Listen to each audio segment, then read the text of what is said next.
تو آج جو کابینہ کی میٹنگ کا آغاز ہوا اس میں جو نیوزی لینڈ میں جو شہداء ہیں ان کے لیے فاتحہ سے آغاز ہوا اور پرائم منسٹر صاحب نے اور پوری کابینہ نے اس جو اندوناک سانحہ ہے اس کے اوپر اپنے دکھ کا اظہار کیا۔ ہمیں سویلائزیشنز میں ڈائلاگ کی ضرورت ہے، اور جس طرح سے پرائم منسٹر صاحب نے کہا بھی تھا، اسلاموفوبیا جس طریقے سے مغرب میں ایک باقاعدہ کیا گیا، ایک نظام کے تحت مسلمانوں کے خلاف ایک نفرت پھیلائی گئی، اس کا نتیجہ اب ہم دیکھ رہے ہیں کہ یہ سب کے سامنے آ رہا ہے اور اس طرح کے واقعات ہو رہے ہیں۔ ہم اس کی شدید مذمت کرتے ہیں۔ دیکھیے، دنیا میں مسلمان جو ہیں، ظاہر ہے اربہ مسلمان ہیں، 1.2 بلین تو ایک ایسٹیمیٹ ہے، کچھ کہتے ہیں اس سے بھی زیادہ ہیں، اور یہ تمام جو مذاہب کا دنیا کا انٹرسٹ اس میں ہوگا کہ تمام مذاہب کے لوگ ایک دوسرے کے نقطۂ نظر کو سمجھ کے رہیں۔ اگر اس طرح سے آپ ایک نفرت پھیلائیں گے، نفرت کے اوپر کیمپین کریں گے، تو پھر ظاہر ہے دنیا غیر محفوظ ہوگی۔ لہٰذا کابینہ نے جو نیوزی لینڈ کا واقعہ ہے کرائسٹ چرچ کا، اس کے اوپر اپنے دکھ اور تاسف کا اظہار کیا۔ ملیشیا کے صدر مہاتیر محمد 23 مارچ کو انشاءاللہ پاکستان تشریف لا رہے ہیں۔ آپ دیکھ رہے ہیں کہ جب سے پی ٹی آئی کی حکومت آئی ہے، پرائم منسٹر عمران خان وزیر اعظم بنے ہیں، دنیا کے قائدین پاکستان تشریف لا رہے ہیں، اور محمد بن سلمان، محمد بن زید، ہز رائل ہائنس، اور اس کے بعد اب مہاتیر محمد پاکستان تشریف لائیں گے۔ یہ ایک بہت بڑا پاکستان کے لیے اعزاز کی بات ہے کہ اتنا بڑا جو ایک سمجھیے کہ اسٹیٹس مین ہے وہ پاکستان تشریف لائیں گے۔ مہاتیر محمد صاحب کے دورے کے موقع کے اوپر آج کابینہ نے منظوری بھی دی ہے کہ ویزا ایگزیمشن کی ملیشیا اور پاکستان کے درمیان جو آفیشیل اور ڈپلومیٹک پاسپورٹ ہے اس کے اوپر ویزا ایگزیمشن جو ہے وہ ہوگی۔ آج بریفنگ دی گئی جہانگیر ترین صاحب کی طرف سے، جہانگیر ترین صاحب بھی موجود تھے۔ انہوں نے آج جو ایگریکلچر کے اوپر جو ہے وہ ایک بریفنگ دی گئی کابینہ کو۔ اس میں اب پچھلے 8 سالوں میں جو ایگریکلچر کے اوپر ہماری سپینڈنگ ہے وہ تقریباً 60% گری ہے۔ ہماری جو امپورٹس ہیں، ایگری امپورٹس ہیں، یعنی جو ہم باہر سے ایگریکلچر کی چیزیں منگاتے ہیں، وہ $1.5 ملین تھی 15 سال پہلے، اب وہ $4 بلین ہے، اور ان $4 بلین میں سے $2 بلین صرف یہ ایڈیبل آئل ہے جو ہم منگاتے ہیں۔ سو پہلی بات تو یہ ہے کہ یہ بھی ایک فیصلہ کیا گیا ہے کہ لوگوں میں ایک اویئرنیس کیمپین رن کیا جائے کہ جو ہم ایک بناسپتی تیل جو استعمال کر رہے ہیں گھروں میں، یہ ایک تو اس کو کم سے کم استعمال کریں۔ یہ امپورٹس کا تو چلے ایک معاملہ ہے ہی، صحت کے لیے بھی صحیح نہیں ہے، لہٰذا اس کو ضروری ہے کہ آپ ایڈیبل آئل جو ہے اس کو کم کریں۔ حکومت نے فیصلہ کیا ہے کہ 290 ارب روپیہ خرچ کیا جائے گا ایگریکلچر سیکٹر میں۔ آئندہ آنے والے 5 سالوں میں 18 بڑی سکیمز لانچ کی جائیں گی ایگریکلچر کو لے کے۔ ان میں جو فوکس ہے وہ پانی کے بہتر استعمال کے اوپر ہے، پھر فی ایکڑ جو ہماری پیداوار ہے اس میں اضافہ کیسے کیا جائے، خصوصاً یہ جو آئل سیڈز ہیں یہ ہم خود پیدا کرنا چاہ رہے ہیں، کیونکہ $4 بلین میں سے $2 بلین ہماری یہ جو آئل سیڈز ہے، کنولا ہے، سن فلاور ہے، یہ آئل سیڈز ہیں ہمارے $2 بلین کے ہم باہر سے منگوا رہے ہیں۔ اس کے ساتھ ساتھ لائف سٹاک انیشیٹیوز ہوں گے، خصوصاً فشریز میں ہم بڑا کام کرنا جا رہے ہیں۔ آپ کو معلوم ہے جو حلال میٹ کی مارکیٹ دنیا میں $1 ٹریلین کی ہے، اور اس میں سے ایک بہت بڑا حصہ پاکستان جو ہے وہ ون اوور کر سکتا ہے اگر ہم اپنے لائف سٹاک کے اوپر اقدامات جو ہیں وہ کریں۔ لہٰذا اس کو فیصلہ کیا گیا ہے کہ اس کے اوپر توجہ دی جائے گی، اور اس کے ساتھ ساتھ جو ایکسس ہے فارمر کا قرضوں پہ، اس کو بڑھانے کے اوپر اور وہ ترغیب جو ہے وہ دی جائے گی اور اس کو بڑھایا جائے گا۔ گیس بلز کے اوپر ڈسکشن ہوئی ہے۔ 32 لاکھ لوگ جو ہیں وہ تقریباً یہ اس گیس کے یہ جو اضافی بل چارج کیے گئے اس سے متاثر ہوئے لوگوں کو۔ 32 لاکھ کے قریب جو بل تھے وہ ایگزیجریٹڈ تھے، اوور اس میں کسی نہ کسی طریقے سے اوور کیا گیا تھا، بل کو جو ہے وہ ایگزیجریٹ کیا گیا تھا، اوور بلنگ ہوئی تھی. اس میں جو اصل جو معاملہ یہ ہے کہ یہ 2016-17 سے ایسا ہو رہا ہے، پکڑا اب گیا ہے. 2016-17 سے جو ابھی ہم نے تحقیقات کی ہیں ان میں نظر آ رہا ہے کہ جو بل کی ایگزیجریشن ہے وہ 2016-17 سے بل جو تھے اضافہ جو ہے ان میں کیا جا رہا تھا. 2.5 ارب روپیہ حکومت واپس کرے گی کنزیومرز کو جو ان بلز میں اضافہ لگ کے آیا ہے. اب یہ میں آپ کو پہلے بتاؤں کہ اس کی تحقیقات ابھی بھی مکمل نہیں ہوئی ہیں، اس کی تحقیقات جاری ہیں اور اس میں ہوشربا تفصیلات عوام کے سامنے آئیں گی. لگ یوں رہا ہے کہ بہت بڑی بڑی کمپنیز کو، بہت بڑے بڑے جو گیس کے کنزیومر تھا اس کو گیس دی گئی، چوری کی گئی ان کے لیے، اور کنزیومر کو شفٹ کیا گیا اس کا برڈن.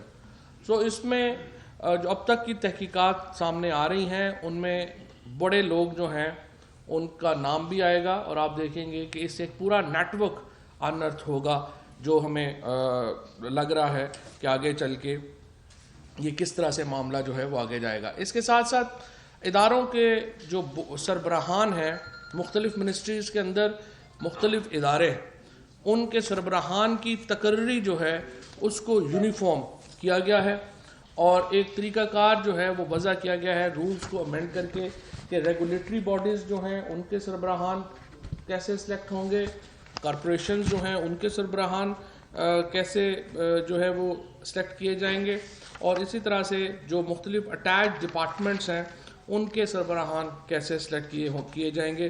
سو اس میں جو ایک ابتدائی بورڈ جو ہے وہ کمیٹی جو تشکیل دی گئی ہے اس میں منسٹر اس کا چیئرمین ہوگا، اور اس کے ساتھ 2 لوگ جو ایکسپرٹس ہوں گے وہ ہوں گے، سیکرٹری ہوں گے اس ادارے کے وہ ہوں گے، اور وہ ایک شارٹ لسٹ کریں گے نام، اور پھر وہ شارٹ لسٹ جو ہے وہ بھیجا جائے گا حکومت کو منظوری کے لیے. حکومت سے مراد ظاہر ہے مصطفیٰ ایم ایکس کے اس کے بعد جو ہے وہ وفاقی حکومت ہے. تو اداروں کے جو سربراہان کی تقرری ہے اس کو شارٹ لسٹ کرنے کا اختیار فیڈرل جو منسٹر ہے کنسرن ان کے جو کمیٹی ہے اس کو دے دیا گیا ہے. اس کے ساتھ ساتھ جو انٹرٹینمنٹ اور گفٹس کا ایک ہیڈ تھا اس کو وڈرا کیا گیا ہے. ہم پرائم منسٹر صاحب نے منسٹرز کو اور جو متعلقہ محکمے ہیں ان کو سب کو یہ بار بار یہ تلقین پہلے بھی کی ہے، پنجاب گورنمنٹ کا معاملہ آیا اس وقت بھی انہوں نے کی ہے کہ ملک جن معاشی حالات کا شکار ہے اس کا احساس کرنا چاہیے، اور احساس جو ہے وہ ایک بنیادی چیز ہے. یہ کوئی ریگولیشن سے یا ایک کہہ لیں کہ ڈنڈے سے انفورس کرنے والی بات نہیں ہے. تمام منسٹرز کی جو ہمارے عہدیداران ہیں ان کی جو سرکاری ہمارے یہاں پر بیوروکریٹس ہیں ان کی اپنی ذمہ داری ہے کہ وہ خود بھی احساس کریں. یہ نہیں ہے کہ ہر دفعہ پرائم منسٹر ہر میٹنگ میں ہی ایمفیسس کریں اور وہ سب کو بتائیں کہ آپ نے کیا کرنا ہے. حالات سب کے سامنے ہیں، مشکل معاشی حالات ہیں. پرائم منسٹر صاحب نے 1 بار 2 بار ہر بار ان کا یہ ایمفیسس ہے کہ آپ آسٹیریٹی ڈرائیو کے اوپر عمل کریں، تو اس کے اوپر جو ہے انہوں نے دوبارہ زور دیا منسٹرز کو. انہوں نے کہا ہے کہ آپ اس کو اپنے جو اخراجات ہیں ان کو محدود کریں، اور بیرونی دوروں کے اوپر تو ان کی پالیسی جو ہے وہ بہت ہی سخت ہے اور وہ اس کے اوپر پہلی بات کرتے ہیں کہ یہ نہیں ہونا چاہیے. عبدالرحمان وڑائچ صاحب جو ہیں ان کو director general debt policy coordination office ہے اس کا ڈائریکٹر جنرل جو ہے وہ نامینیٹ کیا گیا ہے. اس کے ساتھ یوتھ ڈیولپمنٹ جو inter provincial coordination government of Pakistan اور ministry of information and culture government Islamic republic of Afghanistan کے درمیان جو ہے وہ یوتھ ایک پارٹیسپیشن کا وہ ایم او یو جو ہے وہ دیا گیا ہے. نیشنل انفارمیشن ٹیکنالوجی بورڈ کو ریکانسٹیٹیوٹ کرنے کا فیصلہ کیا گیا ہے. پریزیڈنٹ جو عارف الوی صاحب ہیں وہ اس چیف پیٹرن ہوں گے انفارمیشن ٹیکنالوجی کا جو معاملہ ہے، اور اس کا فیصلہ یہ کیا گیا ہے کہ ایک روڈ میپ دیا جائے گا گورنمنٹ کو ڈیجیٹل کرنے کا، اور یہ کام جو ہے یہ ایک انڈیپینڈنٹ بورڈ جو ہے وہ کرے گا. یہ جو پریزیڈنٹ آف پاکستان ہے یہ ایک کہیے کہ یہ جو ٹاسک فورس ہے یا یہ بورڈ ہے اس کے road map to digitalise the government, اس کی پیٹرن جو ہے وہ پریزیڈنٹ آف پاکستان ہوں گے اور جو منسٹر آئی ٹی ہیں وہ اس کے چیئرمین ہوں گے. نیشنل انفارمیشن ٹیکنالوجی بورڈ جو ہے وہ اس وقت ایک اٹیچ ڈپارٹمنٹ ہے آئی ٹی منسٹری کا, اس کو علیحدہ کر کے انڈیپینڈنٹ بورڈ بنایا گیا ہے.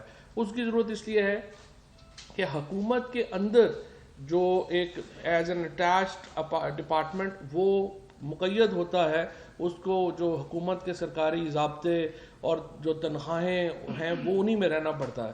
لیکن جب یہ ایک انڈیپینڈنٹ بورڈ ہو جائے گا تو یہ پروفیشنلی انڈیپینڈنٹلی رن کر سکے گا. اور ظاہر ہے کہ نیشنل انفارمیشن ٹیکنالوجی جو ہے وہ ایک ایسا سبجیکٹ نہیں ہے جس کو آپ ایک کہیے کہ بالکل مقید کر کے رکھیں, اس کو محدود کر کے رکھیں.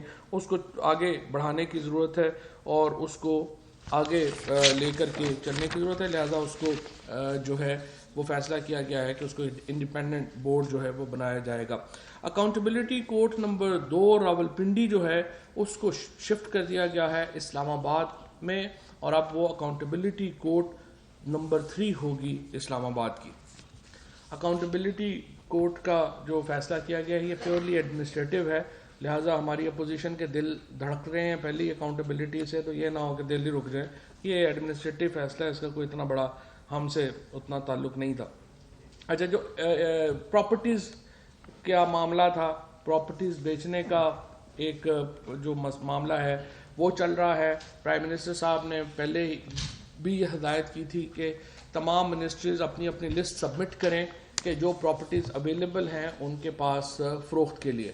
تمام وہ لسٹ جو ہے وہ that has now been made available.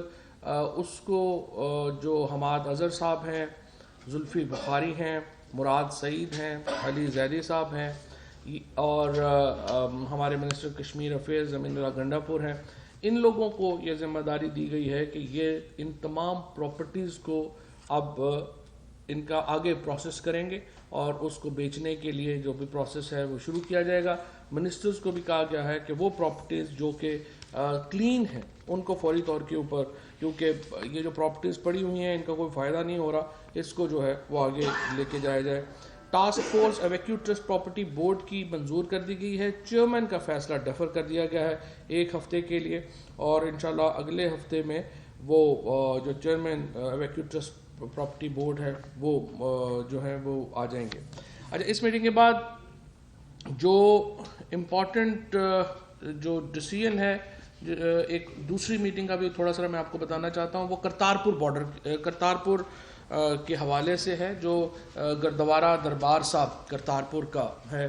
اس کی بھی پرائم منسٹر صاحب نے ایک علیحدہ میٹنگ چیئر کی, FWO نے اس میں جو ہے وہ پریزنٹیشن دی ہے. اس میں میں آپ کو بتاؤں کہ ہمیں خط لکھا تھا نوجوت سنگھ سدھو نے, اور انہوں نے اس خط میں یہ درخواست کی تھی کہ سکھ کمیونٹی کی یہ ڈیزائر پہنچائی جائے پرائم منسٹر صاحب کو کہ جس زمین کے اوپر بابا گرو نانک جو ہیں وہ کاشت کرتے رہے ہیں اس زمین کے اوپر کنسٹرکشن نہ کی جائے. لہٰذا جو ہماری سکھ کمیونٹی ہے ان کی اس ڈیمانڈ کو ملحوظ خاطر رکھتے ہوئے ਜਿਹੜੀ ਗੱਲ ਉਹਨਾਂ ਨੇ ਕੀਤੀ ਸੀ ਕਿ ਇਹਦੇ ਨਾਲ ਜਿਹੜਾ ਬਾਬਾ ਗੁਰੂ ਨਾਨਕ ਜੀ ਦਾ ਇਹਤਰਾਮ ਹੈ ਉਹਨੂੰ ਸਾਹਮਣੇ ਰੱਖਿਆ ਜਾਏ, ਉਹਨੂੰ ਅਸੀਂ ਸਾਹਮਣੇ ਰੱਖਦੇ ਹੋਇਆ ਇਹ ਫੈਸਲਾ ਕੀਤਾ ਹੈ ਕਿ ਜਿਹੜੀ ਜ਼ਮੀਨ 30 ਏਕੜ ਜ਼ਮੀਨ ਸੀ ਜਿਹੜੀ ਬਾਬਾ ਗੁਰੂ ਨਾਨਕ ਜੀ ਜਿਹੜੇ ਉਹਨੂੰ ਉੱਥੇ ਵਾਹੀ ਕਰਦੇ ਸਨ, ਅਸੀਂ ਉਸ ਜ਼ਮੀਨ ਨੂੰ ਕੰਸਟਰਕਸ਼ਨ ਵਿੱਚ ਨਹੀਂ ਪਾ ਰਹੇ, ਉਹਦੇ ਉੱਤੇ ਕੋਈ ਤਾਮੀਰ ਜਿਹੜੀ ہے وہ نہیں ہوئے گی. اوور آل جڑا منصوبہ ہے کرتارپور کا یہ تقریباً 1500 ایکڑ کے اوپر یہ منصوبہ ہے. اس کا افتتاح آپ کو معلوم ہے جنوری میں پرائم منسٹر صاحب نے جو ہے وہ کیا تھا. یہ تقریباً 6.8 کلومیٹر کی روڈ ہے جو بننی ہے. 800 میٹر کا تقریباً 1 کلومیٹر کا برج ہے جو کہ راوی کے اوپر بنے گا. اس میں جو ہماری جو آخری میٹنگ ہوئی فارن آفس کی اس میں یہ تھا کہ 500 سکھ یاتری روزانہ پاکستان نے کہا تھا کہ شروع 500 سے کر لیں پھر اس کو بڑھا لیں گے. انڈیا کا انسسٹنسی کہ 5000 کیے جائیں. ابھی اس کے اوپر ایک اور راؤنڈ ہوگا, تو انشاءاللہ تعالیٰ ابتدائی طور کے اوپر جتنے بھی میکسیمم سکھ یاتری یہاں آ سکیں گے ہم ان کو اکوموڈیٹ کریں گے, اور اس کے بعد اس کو مزید جو ہے وہ انشاءاللہ تعالیٰ آگے بڑھایا بھی جو ہے وہ جا سکے گا. سو انشاءاللہ ہمیں امید ہے کہ یہ پروجیکٹ بھی وقت کے اوپر مکمل ہوگا, اور اس کا جو برج ہے وہ ظاہر ہے ہم چاہتے ہیں کہ مونسون سے پہلے یہ برج جو ہے یہ مکمل ہو جائے. تو یہ آج کے گلمپسز تھے جو ہمارے کیبنٹ میٹنگ کے اور کچھ ان کے. جناب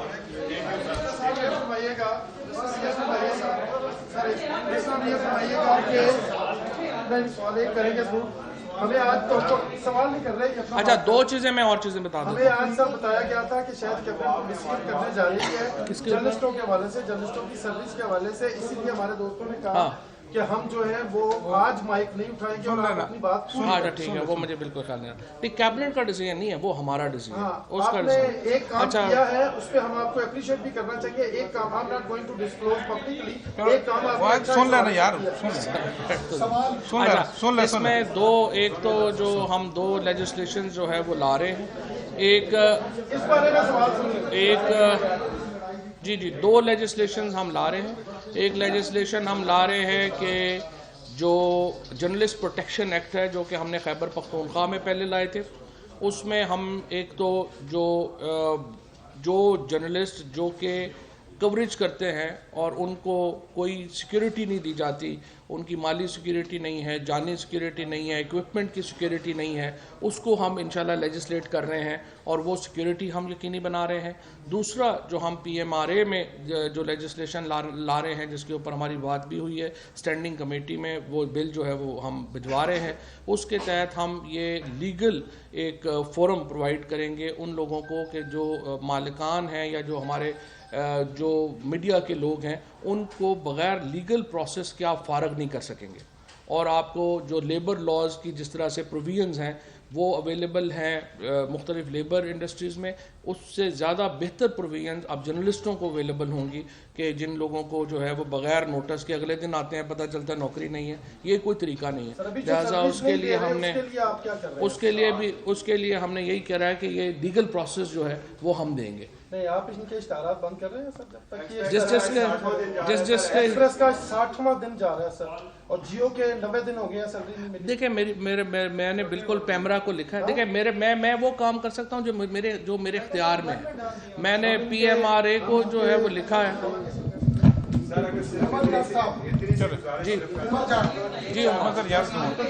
مظہر ابھی ہے ہی نہیں ہے. اچھا جی عمر, ایک منٹ بیٹھے. عمر جاٹ صاحب کن پہ؟ ہاں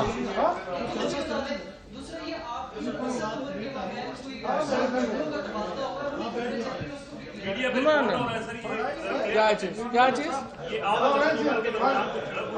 دیکھیے کوئی جھڑپ نہیں ہے. اسد عمر صاحب بالکل بھائیوں کی طرح دیکھیے کوئی ایسا نہیں ہے. اسد عمر صاحب سے میرا بالکل بھائیوں والا تعلق ہے, ان سے کوئی ایسا ایشو نہیں ہے. اگر بھی دیں گے جی ظفر, مجھے نہیں پتا.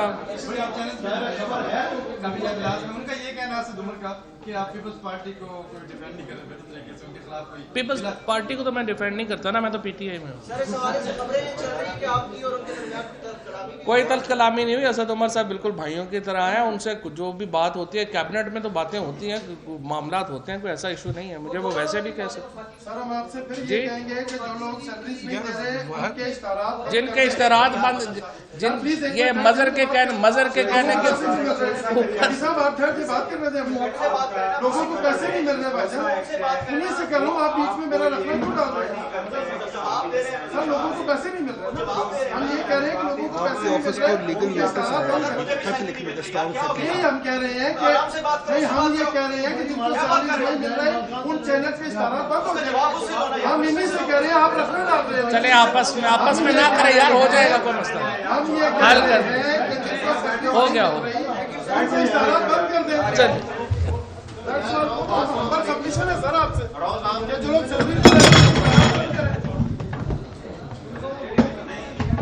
ہم نہیں مانتے سر, جو لوگ سیلری دے رہے سر یہ اشتہار بند کریں. یہ جب تک آپ اشتہار بند نہیں کریں گے سر معاملہ اس کے خلاف میں نے مجھے پتا اس کا مجھے پتا ہے. ایک چینل کا آپ نے کر دیا. میں نے یہاں پہ پبلکلی کہا کہ آپ کا شکریہ. باقی چینل جب کو اسٹار مل رہے ہیں, نوائے وقت کو مل رہے ہیں, مل رہے ہیں.